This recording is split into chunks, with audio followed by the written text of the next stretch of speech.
Yes, we have EVs, and I think things are going to get even worse when everybody has a EV at home charging. So the load on the grid. I mean, when summer comes in, people's AC, the grid cannot handle that load. So we'll see. I remember early days, actually, we used to have very long discussions, where we'll also talk about how China is building new material for the lines, so the less electricity is lost during transmission, which is outside of the scope of LF energy.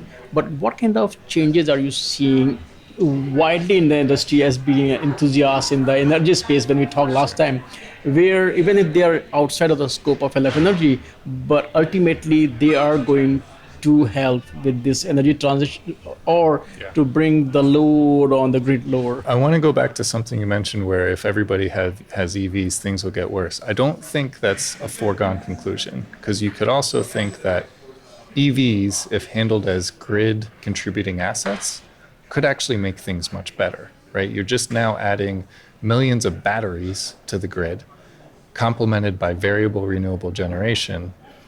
The batteries can help even out the peaks and valleys of that generation. So there's a lot of opportunity to use EVs as a grid contributing asset. That doesn't mean it'll be easy or there will be no problems, but it's not all doom and gloom.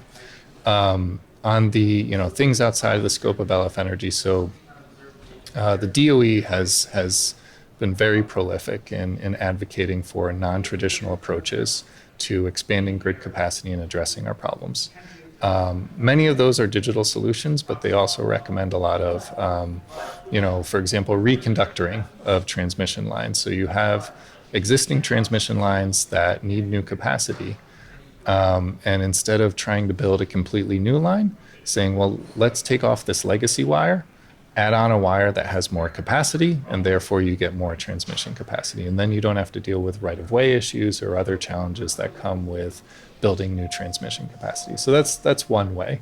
That's more, physical infrastructure based way of making progress here.